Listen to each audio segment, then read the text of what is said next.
बालकांड का अर्थ क्या है? कंकर से शंकर होने की सीढ़ी है। दोस्त को दोस्त समझना तो है एक बात समीम, हमने तो दुश्मन को दुश्मन कभी समझा नहीं। ये परमात्मा की जो भक्ति है वही इस संसार रूपी रेत में मिली है, तो उसी को जो छोटा बनेगा वही भक्ति रस को प्राप्त करेगा। कि मनोबुद्धि अहंकार चित्तानि ना हम नच्चा स्रोत जीवे नच्चा घ्राण नेत्रे नच्चा व्योम भूमिर न तेजो न वायु चिदानंद रूप शिवोहम शिवोहम। लंका का अर्थ है ये धीरे धीरे धीरे चलता है कि पिबत राम रस चढ़ी खुमारी। तो गोस्वामी तुलसीदास जी रामचरितमानस की कथा में 7 सोपानों में रामचरितमानस की कथा का दर्शन कराते हैं। ये 7 सोपान क्या है? ये 7 सीढ़ियां हैं। ये जीव से शिव तक के मिलने का ही सीढ़ी है, आत्मा से परमात्मा तक के जाने की सीढ़ी है, कंकर से शंकर होने की सीढ़ी है। व्यक्ति यदि देखे तो ये पूरे 7 सोपान व्यक्ति के जीवन में ही घटित होता है। इस ग्रंथ में घटित हो अलग बात है कि कौन से सोपान में क्या हो रहा है, ये व्यक्ति के जीवन में ही घटित होता है। बालकांड का अर्थ क्या है? बालकांड का अर्थ है जैसे बालक अहंकार से रहित होता है, उसमें कोई घमंड नहीं होता। वो एक दूसरा बालक यदि झगड़ा भी हो तो दूसरे दिन वो जाके दोनों मिल जाते हैं, आओ भाई सब बढ़िया, कहाँ गए थे, उसी से नड्डा मोर को मांग के खा लेगा, और दूसरे दिन फिर वो लड़ाई करेगा, फिर गाली गलौज करेगा। क्यों वो मिल पाते हैं दूसरे? अहंकार नहीं है, मेरेपन का भाव नहीं है। यदि व्यक्ति को उत्तरकांड तक पहुंचना है, बालकांड, अयोध्या कांड, ये सब सीढ़ियां हैं, तो बालकांड का अर्थ है कि व्यक्ति अहंकार मुक्त जीवन जिए। यदि व्यक्ति को कोई कार्य करना है तो वो छोटा बन के जितना सरलता से कार्य कर सकता है वो बड़ा बन के नहीं कर सकता। जैसे कि एक बोरा रेती और 5 किलो क्या कर दिया, उसमें शक्कर मिला दिया जाए, और बोलो बलवान से बलवान आदमी को दुनिया का कि भाई इसमें शक्कर को अलग करो और रेत को अलग करो, तो आदमी थक जाएगा। क्यों ना कितना ही बड़ा पहलवान हो, हाथी हो, सूरवीर हो, भीम हो, थक जाएगा, नहीं कर पाएगा। लेकिन वही चींटी को लगा दो, नमक शक्कर अलग, उस शक्कर को क्या कर लेगा? विलक कर लेगा। अर्थात शक्कर का अर्थ क्या है? ये परमात्मा की जो भक्ति है वही इस संसार रूपी रेत में मिली है, तो उसी को जो छोटा बनेगा वही भक्ति रस को प्राप्त करेगा, वही भक्ति की मिठास को प्राप्त कर पाएगा। तो इसीलिए छोटा बनना बहुत आवश्यक है। यहाँ पर दूसरा सोपान है अयोध्या सोपान। अयोध्या का अर्थ है अयुद्ध, जहां किसी से कोई युद्ध नहीं है, दूसरे से भी युद्ध नहीं, अपने आप से भी युद्ध नहीं। हमने तो दुश्मन को भी दुश्मन कभी समझा नहीं। दोस्त को दोस्त समझना तो है एक बात समीम, हमने तो दुश्मन को दुश्मन कभी समझा नहीं। तो किसी से क्या युद्ध करना? पल भर की जिंदगी है, अब गए तब गए, तो क्या युद्ध करना, क्या दुश्मनी मोल लेना? समझ नहीं आता। व्यक्ति छोटे से एक बीता मेड़ और ये छोटा सा जमीन का हिस्सा भाई भाई मार काट हो जाता है यार, अजीब बात है। कब तक का जीवन है अगले सेकंड का आपको पता नहीं, और आप युद्ध करने लगते। तीसरा सोपान अरण्य सोपान। अरण्य का अर्थ है अरण्य, और न का अर्थ और कोई नहीं, एकांत। अरण्य का अर्थ है एकांत। जैसे अरण्य का अर्थ जंगल होता है, वन होता है, कानन होता है, और जंगल में क्या है? सब शांत है, बिल्कुल शांत। तो शांति का अर्थ क्या है? एकांत। तो व्यक्ति एकांत को प्राप्त करे, इसलिए अरण्य सोपान का दर्शन करना है। चौथा सोपान किष्किंधा सोपान। किष्किंधा सोपान में हनुमान जी सुग्रीव और राम जी की मित्रता कराते हैं, और हनुमान जी कौन है? सदगुरु है। यहां पर सदगुरु की भूमिका निभा रहे हैं हनुमान जी।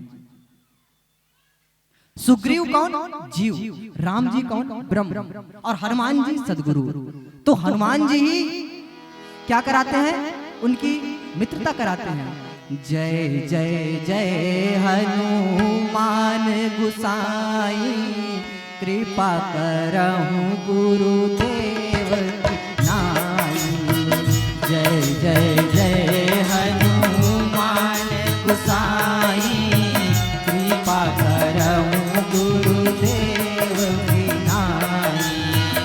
मंगल भवन मंगल हारी द्रवम सुदशरथ अधीर बिहारी। मंगल भवन मंगल हारी द्रवम सुदशरथ अधीर बिहारी। जय रघुनंदन जय सिया राम, जय रघुनंदन जय सिया राम, जय रघुनंदन जय सिया राम, जय रघुनंदन जय सिया राम। तो किष्किंधा सोपान का अर्थ है कि जीव और ब्रह्म का मिलन हो जाए सदगुरु के द्वारा। हनुमान जी सदगुरु हैं। अभी बीरे तरह हो जाना देकर से थोड़ा सा बढ़वा तो हमारे ज्यादा चिल्लाए मत लगे, लेकिन ये तो राम कथा है। पिबत राम रस चढ़ी खुमारी। जैसे जैसे समय बीतते जाता है ये नशा धीरे धीरे चढ़ता है। अभी हल्का चढ़ा है 20%। ये 80 रुपया वाला नहीं है भैया, सिकोसा वाला जो फट से चढ़ जाए। ये धीरे धीरे धीरे चढ़ता है कि पिबत राम रस चढ़ी खुमारी। और ये खुमारी यदि चढ़ गई, ये नशा यदि चढ़ गया, तो फिर दूसरे नशे सब फीके लगने लगते हैं। लेकिन ये तो वही जाने, घायल की गति घायल ही जाने। लेकिन अनुभव एक बार जीवन में होना आवश्यक है। तो हम चर्चा कर रहे थे किष्किंधा सोपान में, जैसे सदगुरु मिलाते हैं परमात्मा तक जीव को, वैसे ही जैसे माँ बच्चे का पोषण करती है, वैसे ही शिष्य का पोषण गुरु करता है। अगला सोपान चलते हैं सुंदर सोपान। सुंदर सोपान में हनुमान जी माँ जानकी की खोज करते हैं, अर्थात भक्ति की खोज करते हैं। तो जीव भक्ति तक पहुंच जाता है और सुंदर व्यक्ति ही भक्ति की खोज कर सकता है, यही बात है।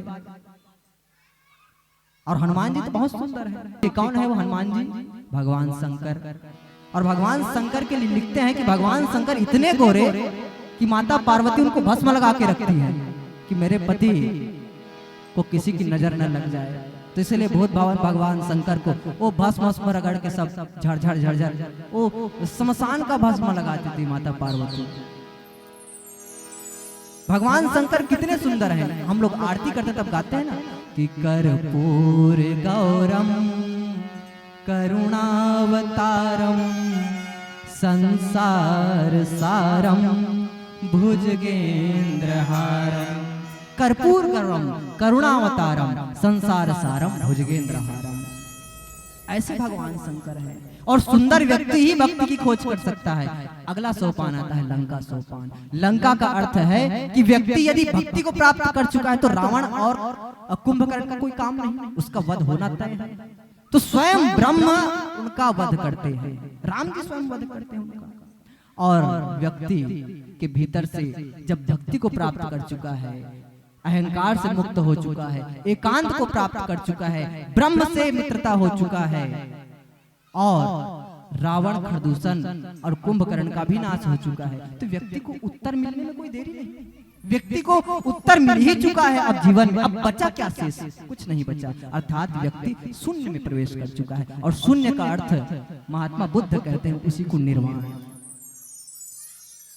निर्वाण षटकम में एक निर्वाण षटकम आदि गुरु शंकराचार्य का उपपद है। उसमें लिखते हैं कि मनोबुद्धि अहंकार चित्तानि नाहम न च स्रोत जीवे न च घ्राण नेत्रे न च व्योम भूमिर न तेजो न वायु चिदानंद रूपः शिवोहम शिवोहम। निर्वाण का अर्थ क्या? न मन है, न बुद्धि है, न चित्त है, न अहंकार है, न च व्योम भूमि न तेजो न वायु। न भूमि है, न वायु है, न अग्नि है, कुछ भी नहीं। चिदानंद रूपः शिवोहम शिवोहम। अर्थात व्यक्ति अब परमात्मा में प्रवेश कर चुका है। नदी का जल अब सागर में समा चुका है। तो ऐसे 7 सोपान हमारे बीच उपस्थित है। और दूसरे सोपान की कथा हम और आप आज दर्शन करने जा रहे हैं। तो अयोध्या सोपान की कथा पहले थोड़ा सा आपको इसका विवरण प्रदान कर दूं।